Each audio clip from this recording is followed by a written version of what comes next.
በዛሬው ቪዲዮአችን ቲክቶክ ዳግም ወደ ፍትህ አደባባይ እንዲመጣ ያደረገው ወላጆቻቸውን የገደሉት ወንድማማቾች ጉዳይ፣ እንዴት ወላጆቻቸውን ገደሉ፣ ለምን ገደሉ፣ አሁንስ ለምን እንደገና ወደ ሚዲያ ስማቸው መጣ፣ አብረን እናያለን። ዳዊት ነኝ። እስከ ቪዲዮ ፍጻሜ አብራችሁን ቆዩ።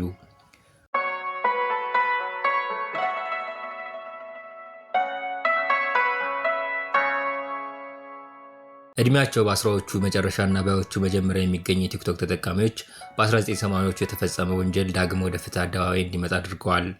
ሁለቱ የሜንዴዝ ወንድማማቾች ላይ እና ኤሪክ ወላጆቻቸውን በመኖሪያ ቤታቸው በመሳሪያ ተኩሰው ሲገድሉ አሁን ጉዳያቸውን አንስተው የተከራከሩላቸው የቲክቶክ ዘመን ልጆች አልተወለዱም ነበር። ነገር ግን ጉዳዩ ዳግም ወደ ማህበራዊ ሚዲያ ተጠቃሚዎች ዘንድ የመጣው በኮሮና ቫይረስ ወረርሽኝ ወቅት ነው።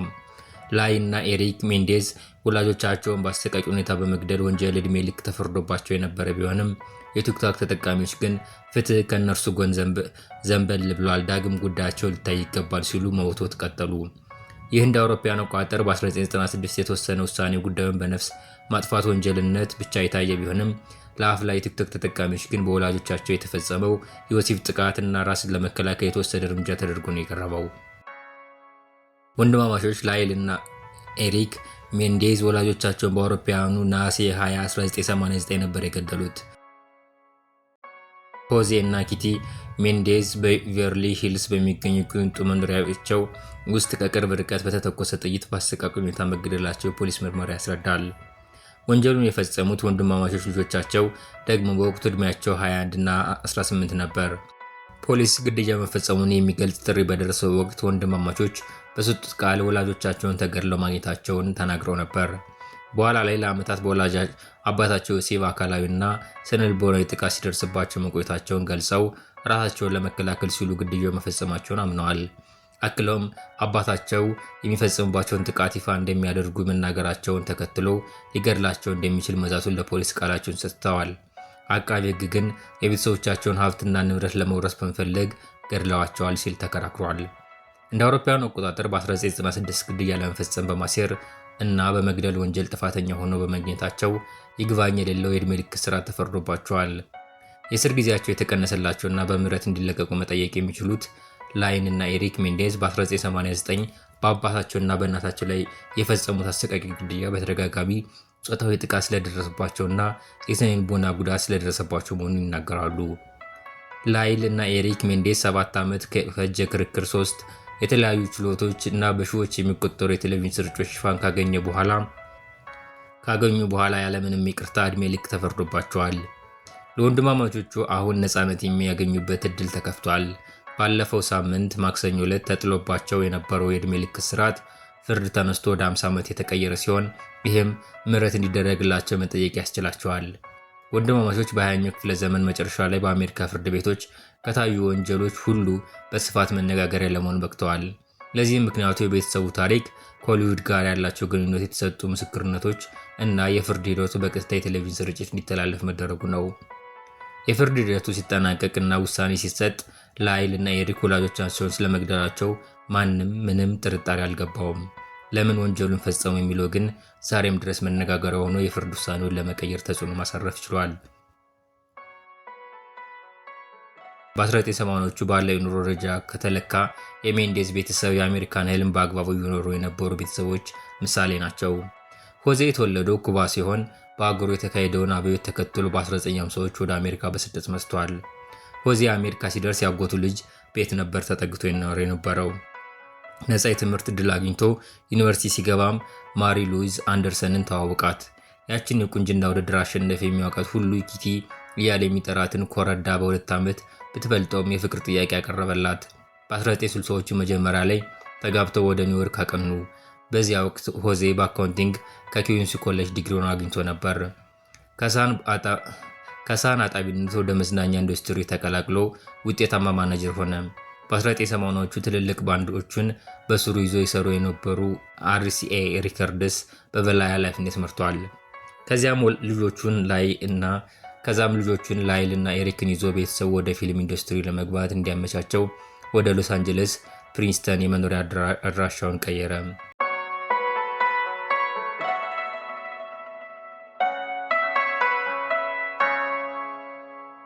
ሆዜና ኪቲ የተገደሉበት መኖሪያ ቤታቸው በቢቨርሊ ሂልስ ዝነኞቹ በሚኖሩበት መንደር ይገኛል። ቤታቸው በተለያየ ጊዜ በማይክል ጃክሰን እና በኤልተን ጆን ባለቤትነት ተይዞ ነበር።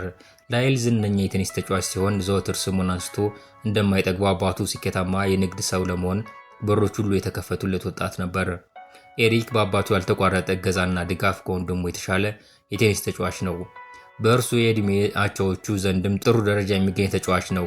እነዚህ ወንድማማቾች ውጤታማ ከመሆኑ ውጭ አማራጭ ያላቸው አይመስሉም። አባታቸው ሆዜም ቢሆን ልጆቹን በአትሌቲክስ እና በሌሎች መስኮች ሁሉ ውጤታማ እንዲሆኑለት ሳይታክት ጎትጓች፣ ተቆጪ እና አበርታች ነበር። በ1990 የወንድማማቾቹ ዋና አሰልጣኝ ለሎስ አንጀለስ ታይምስ ሆዜ ጠንካራ የሆነ የውድድር መንፈስ ያለው ይመስላል፣ ኤሪክ ውጤታማ እንዲሆን የሚችለውን ሁሉ ያደርግ ነበር ሲል ተናግሯል። ነገር ግን እሱ በጣም ኃይለኛ ነበር፣ ያ ደግሞ ውጤቱ ተቃራኒ ነበር።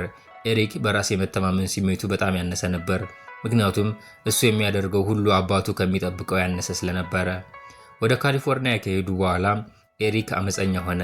በ1988 በስርቆት ወንጀልም ተሰማርቶ በቁጥጥር ስር ውሎ ነበር። ምንም እንኳን ከእስር ቢያመልጥም የስነ ልቦና አማካሪ ተመድቦለት በየጊዜው ክትትል ያደርግ ነበር። ላይል ፕሪንስተን ዩኒቨርሲቲ የገባ ቢሆንም የሰው ስራን የራሱ አስመስሎ በማቅረብ ተይዞ ለ1 ዓመት ከትምህርት ገበታ ታግዶ ነበር። ላይልና ኤሪክ እናትና አባታቸውን በአሰቃቂ ሁኔታ ነው የገደሉት። ሆዜ የ45 ዓመት ጎለምሳ፣ ኬቲ ደግሞ 47 ዓመቷ ነበር። ጥንዶቹ በ15 ጥይቶች ተደብድበው የተገደሉ ሲሆን ከደረሰባቸው ተደጋጋሚ ጥቃት የተነሳ ማንነታቸውን ለመለየት አስቸጋሪ ሆኖ ነበር። ፖሊስ በቅድሚያ ግድያው የተፈጸመው በቦምብ ጥቃት እንደሆነ አስቦ ነበር። መጀመሪያ ላይ ግድያውን ምርመራ የያዘው ፖሊስ ጥቃቱን የተፈጸመው በንግድ ተቀናቃኞቻቸው ይሆናል በሚል ትኩረቱን እዚያ ላይ ያደረገ። ሁለቱም ወንድማማቾች ግድያው በተፈጸመ ዕለት ፊልም ለማየት ወጥተው እንደነበረ በመግለጽ ለፖሊስ ቃላቸውን ሰጥተዋል። ነገር ግን ኤሪክ መታወቂያውን ረስቶ በመውጣቱ ሲመለሱ ወላጆቻቸው ተገድለው ማግኘታቸውንና የፖሊስ መደወላቸውን ገልጸዋል። የድረሱልኝ ቁጥር በሆነው 911 ላይ የኤሪክን የስልክ ጥሪ የመለሰው የአደጋ ጊዜ ሰራተኛ በወቅቱ 18 ዓመት የሚሆነው ኤሪክ እያለቀሰና ሳገ የተናነቀው እንደነበር ያስታውሳል። ወላጆቻቸውም ከሞቱ በኋላ ብዙም ሳይቆዩ ወንድማማቾቹ ሎተሪ በቅርቡ እንዳሸነፈ ሰው ፈንጠዝያ ውስጥ ገቡ። ምናቸውም በአሰቃቂ ሁኔታ ወላጆቻቸው ተገድለው ያዩ አይመስልም ነበር ይላሉ ሁኔታዎችን የተከታተሉ ምስክሮች። ሆዜ በሞተበት ወቅት አጠቃላይ ሀብቱ $14 ሚሊዮን ይገመት ነበር። ሁለቱ ወንድማማቾች በ6 ወር ውስጥ $700,000 አወደሙት። የ21 ዓመቱ ላይል ውድ የሆኑትን ሮሌክስ ሰዓት፣ ፖርሽ መኪናና በርካታ ልብሶችና ፕሪንስተን ውስጥ ምግብ ቤት ገዛ። ኤሪክ ጂፕ ራንግለር በ$50,000 የቴኒስ የግል አሰልጣኝ፣ በ$40,000 ደግሞ ባልተካሄደ የሮክ ሙዚቃ ኮንሰርት ላይ ኢንቨስት አደረገ። በርካታ ገንዘብ በስማቸው እንዳለ በማሰብ ወደ ቅንጡ መዝናኛዎች መመላለስ አዘወተሩ።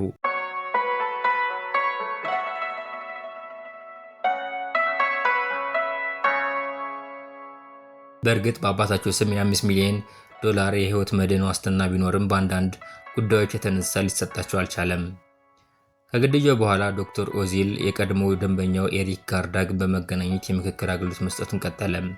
በዚህ ጊዜ ነው ኤሪክ ወላጆቹን መግደሉን የተናዘዘው። ዶክተር ኦዚል በትዳሩ ላይ ጁድ ዳሎን ስሚዝ ከምትባል ሴት ጋር ይወሰልት ነበር። ለዚች ወዳጁ ደንበኛው ኤሪክ ሜንዴዝ የነገራትን አጫወታት። ዶክተር ኦዚል ሁለቱንም ወንድማማቾች ማማከሩን የቀጠለ ሲሆን የፈጸሙትን ወንጀል በቴፕ እንዲቀርጹ አድርጓቸዋል።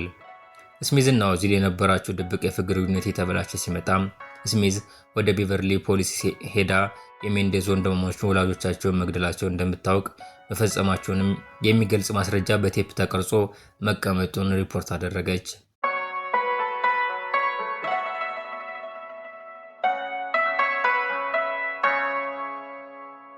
ላይል መጋቢት 8 1990 ዓ.ም በቁጥጥር ስር ሲውል የቴኒስ ግጥሚያ እስራኤል የነበረው ኤሪክ ደግሞ መጋቢት 11 እጁን ለፖሊስ ሰጠ።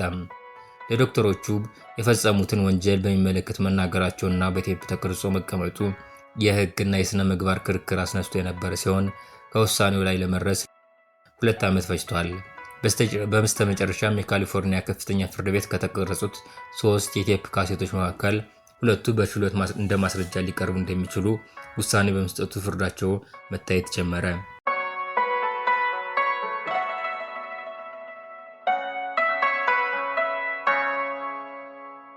የወንድማማቾች ክስ በችሎት ፊት ቀርቦ መታየት የጀመረው እንደ አውሮፓውያን አቆጣጠር በ1993 ነው። የችሎቱ ውሎ በቀጥታ የቴሌቪዥን መታየት ጀመረ። በዚህም የተነሳ የችሎቱ ውሎ እንደ መዝናኛና ስፖርት ውድድር በቀጥታ ቴሌቪዥን ታዳሚዎች የተከታተሉት በስሜት የሚጦዙበት ሆነ። የቀጥታ ቴሌቪዥን ስርጭቱ ችሎቱን ብቻ ሳይሆን ከችሎት በፊትና በኋላ ትንታኔዎችንና አስተያየቶችን ያቀርብ ነበር። ይህ ልክ እንደ ሶፕ ኦፔራ ድራማዎች አሜሪካውያንን በጥፍራቸው አቆመ፣ በጉጉት ጸቅዞ የያዘ ጉዳይ ሆነ። በሀብት የናጠጠው ቤተሰብ ቅሌት፣ ሁለት መልካምና ምስጢራዊ ወንድማማቾች፣ የተደበቀ ወንጀል እንዲሁም በድራማ የታጀበ ቤተሰቡ ሕይወት ለቴሌቪዥን ስርጭት ጥሩ ማጣፈጫ ነበር። በችሎት የተሰየሙ ዳኞችና ጠበቆች አቃቢያን ሕጎች ወንድማማቾች ግድያውን የፈጸሙት የወላጆቻቸውን ሀብት ለመውረስ ነው አይደለም፣ ራሳቸውን ለመከላከል ነው እያሉ ይከራከራሉ። ወንድማማቾቹ አባታቸው ለዓመታት ከ6 እስከ 18 ዓመታቸው ድረስ እንደደፈራቸው በዝርዝር አስረድተዋል። ላይል ከ6 እስከ 8 ዓመቱ ድረስ በአባቱ መደፈሩን ሲናገር፣ ኤሪክ ደግሞ ከ6 እስከ 18 ዓመቱ ድረስ ጥቃት እንደተፈጸመበት አብራርቶ አስረድቷል። ይህ ደግሞ ቤተሰቡንና አሜሪካውያንን በሁለት ጎራ ለይቶ ያሻኩታል። የኤሪክ ጠበቃ የሆነችው ሌዝሊ አብራምሰን ከላይላ ጠበቃ ጀራልድ ቻርሊፍ ጋር በመሆን ወንድማማቾች ያደጉት ጥቃት በሚፈጽም ወላጅ እጅ መሆኑን ገልጸው ራሳቸውን ለመከላከል ሲሉ የፈጸሙት ወንጀል መሆኑን አስረድተዋል። ላይል የአባቱን ባህሪ በዝርዝር ያስረዳ ሲሆን ግድያውን ከመፈጸማቸው ጥቂት ቀናት ቀደም ብሎ አባታቸው ኤሪክ ላይ የሚፈጽመውን የወሲብ ጥቃት እንዲያቆም ሲጠይቁ አባቱ እንደሚገድለው መዛቱን አስረድቷል። የመጀመሪያው ችሎት 6 ወር ፈጅቷል። ጉዳያቸውን ሰምተው ለመፍረድ የተሰየሙት ዳኞች ግን ወንድማማቾቹ ጥፋተኛ ናቸው የሚለው ላይ ለመስማማት አልቻሉም። ከዚያ ሌላ ችሎት በ1995 ተሰየመ። በዚህ ወቅት የቴሌቪዥን ካሜራዎች ወደ ችሎት እንዳይገቡ ተከለከሉ። ዳኛውም ሆዜ ልጆችን ደፍረዋል ለሚለው ውንጀላ በቂ ማስረጃ አልቀረበም ሲል ውድቅ አደረገ። የቅርብ ቤተሰብ ግን ወንድማማቾቹ በአባታቸው መደፈራቸው እውነት መሆኑንና ላይል ልጅ እያለ ስለ ጥቃቱ እንደነገራት መሰከረች። ወንድማማቾቹ መጋቢት 21 1996 በፈጸሙት የግድያ ወንጀል ጥፋተኛ የተባሉ ሲሆን በሐምሌ ወር ላይ የዕድሜ ልክ እስር ያለ ይቅርታ ተፈረደባቸው። ግድያው ከተፈጸመ 35 ዓመት አልፎታል። አሁንም ግን የወንድማማቾቹ ወንጀል ብዙዎቹ በተለይ ደግሞ በቲክቶክ ላይ ሰዎች ለሁለት ተከፍለው እንዲከራከሩ አድርጓል። በቅርቡ ደግሞ ወንድማማቾቹን ወንጀል በተመለከተ በኔትፍሊክስ ላይ የቀረበው ዘጋቢ ፊልም ውይይቱን አጥዞታል። ዘመኑ ስለ ወሲባዊ ጥቃት የተሻለ ግንዛቤ ያለበት በመሆኑ ወንድማማቾቹ ላይ የተሰጠው ፍርድ ፍትሃዊ አይደለም ሲሉ ተከራከረ። ለሎስ አንጀለስ አቃቤ ሕግ ጽሕፈት ቤት በርካታ ኢሜይሎች ተጻፉ፣ የስልክ ጥሪዎች ተደረጉ። የቀድሞው አቃቤ ሕግ ኃላፊ ጆርጅ ጋስኮን የወንድማማቾቹን ጉዳይ ድጋሚ እንዲያዩት ጥያቄ ቀረበላቸው። እርሳቸውም ጉዳያቸው እንዲታይ እና ውሳኔው እንዲከለስ ውሳኔ አስተላለፉ። ጋስኮን ውሳኔውን ባስተላለፉበት ወቅት ወንድማማቾቹ ለማህበረሰቡ የሚገባቸውን ያህል ቅጣታቸውን ተቀብለዋል ብዬ አምናለሁ ነበር ያሉት። አክለውም ወንድማማቾቹ ጥቃት እንደተፈጸመባቸው እንደሚያምኑና በማረሚያ ቤት ውስጥ የወሰዱት የተሃድሶ ስልጠና ቀለል ያለ ውሳኔ ይሰጣቸው ለሚለው ውሳኔያቸው በግብዓት መሆናቸውን ተናግረዋል። ከዚህ ጊዜ ጀምሮ ሁለቱ ወንድማማቾች ዶሴ ዳግም ከችሎት መዝገብ ቤት አቧራውን አራግፎ ተነሳ። የህግ ባለሙያዎች ለሁለት ተከፍለው ተከራከሩ። ወንድማማቾቹ ቀለል ያለ ውሳኔ ሊሰጣቸው አይገባም፣ የመጀመሪያው የዕድሜ ልክ እስር ውሳኔ ጸና ይሁን ያሉ ሲኖሩ፣ አይ የቀድሞ አቃቤ ሕግ ውሳኔውን እንቀበላለን፣ ጉዳያቸው ዳግም ይታይና ፍርዱ ይቀለልላቸው ባሉ መካከል ሙግት ተካሄደ። በኋላም ቀለል ያለ ውሳኔ ይሰጥ የሚለው ወገን አሸንፎ ወንድማማቾቹ ፍርዳቸው ወደ 50 ዓመት ዝቅ አለ። ከዚያ በተጨማሪ በይቅርታ ለመለቀቅ እንደሚችሉ ተወሰነ። የካሊፎርኒያው ሕግ ዕድሜያቸው ከ26 ዓመት በታች ሆነው ወንጀል የሚፈጽሙ ሰዎች በይቅርታ ነፃ የመውጣት መብት እንዳላቸው ይደነግጋል። የፍርድ ቤት ውሳኔ ለሜንዴዝ ወንድማማቾች ትልቅ እፎይታን የሰጠ ነው። ወንድማማቾቹ መጀመሪያ ከይቅርታ ቦርድ ይሁንታ ማግኘት ይኖርባቸዋል። ይህም 6 ወር እና ከዚያ በላይ ሊወስድ ይችላል። ዛሬ ከ35 ዓመት በኋላ የነበርኩትን መለስ ብዬ ሳስበው ያስፈረኛል ማለቱ ተዘግቧል። ኤሪክ በተመሳሳይ የፈጸመውን ወንጀል አምኖ ወላጆቼ ላይ 5 ዙር ጥይት ተኩሼ ዳግም ጥይት ለመሙላት ተመልሻለሁ፣ ለቤተሰቦቼ ዋሽቻለሁ፣ በጣም ከልብ ያዝናለሁ ብሏል። ወንድማማቾቹ የገባቸው ጸጸትና ያለፉበት የተሃድሶ ስልጠና ተገቢውን ውጤት አምጥቶ እንደሆነ የሚነግረን ከማረሚያ ቤት ነፃ ሆነው ከወጡ በኋላ የሚሆነው ነው።